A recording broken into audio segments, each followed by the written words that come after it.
सभी को प्रणाम। गायत्री मंत्र हमारे साथ साथ। ओम भूर्भुवः स्वः तत्सवितुर्वरेण्यं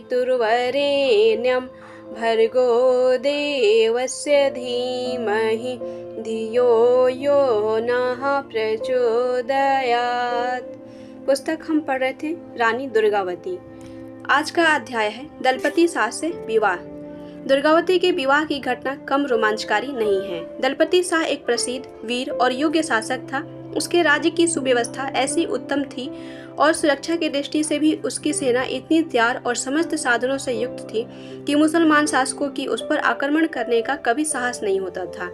जब दलपति शाह ने राजकुमारी दुर्गावती के रूप और वीरता की चर्चा सुनी तो उसने उसी को अपनी पत्नी बनाने का निश्चय किया। उसने पुरोहित और एक दो सरदारों को कालिंजर भेजा कि वे राजा कीर्ति राय के सम्मुख इस प्रस्ताव को रखें। दुर्भाग्यवश कीर्ति राय कुछ पुराने ढरे के व्यक्ति थे और जाति पाति की मर्यादा को ही सबसे बड़ी चीज मानते थे। वे मोहबा के चंदेल राजाओं के वंशज थे, जिनके दरबार में अल्लाह उदल जैसे भारतीय प्रसिद्ध वीर रहते थे। यद्यपि उनका अंत हुए 500 वर्ष बीत चुके थे और इस बीच में मुसलमानों ने हिंदू धर्म और जाति की खूब दुर्गति की थी। पर कीर्ति राय उन लोगों में से थे जो इन बातों से शिक्षा ग्रहण करने के बजाय पुरानी शान में डूबे हुए थे।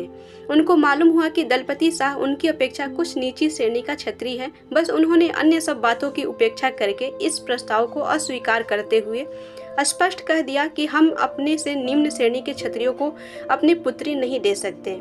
जिस प्रकार दलपति शाह दुर्गावती के रूप गुण की चर्चा सुनकर उसकी तरफ आकर्षित हुआ था, उसी प्रकार दुर्गावती भी उसकी प्रशंसा सुनकर अपने मन में उसे अपना पति बनाने का विचार करती रहती थी।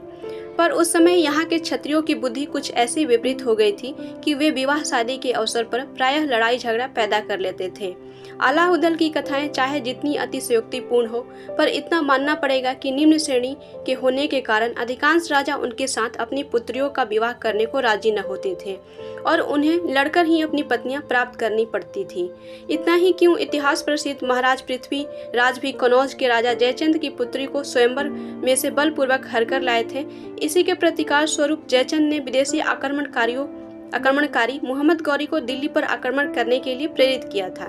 पृथ्वीराज को पराजित कर लेने के उपरांत पठान आक्रमणकारियों ने जिस प्रकार एक एक करके भारत के समस्त राजाओं को पददलित किया और हिंदू धर्म के पवित्र स्थानों की कैसी दुर्दशा की, यह भी इतिहास के पढ़ने वालों से छिपा नहीं है।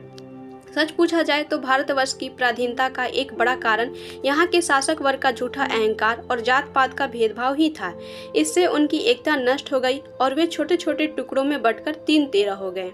उनकी देखा देखी उनकी प्रजा में भी ऊंच नीच और छोटी बड़ी जाति का विष फैल गया और समस्त देश का संगठित शक्ति होने के बजाय छोटे छोटे भागों में विभाजित लोगों की भीड़ की तरह हो गया।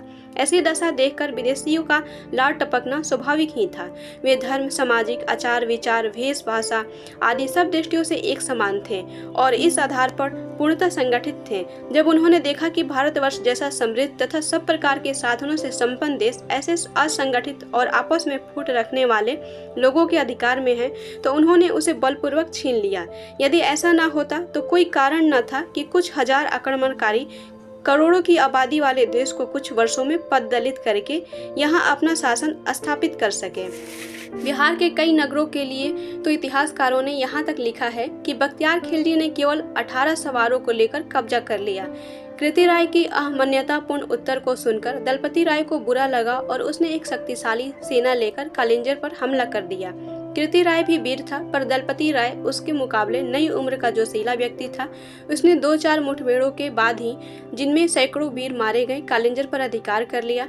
फिर भी उसने पराजित कीर्ति राय से किसी प्रकार का भी दुर्व्यवहार नहीं किया और उसकी कन्या दुर्गावती की उसी प्रकार याचना की मानो कोई बात ही नहीं हुई हो।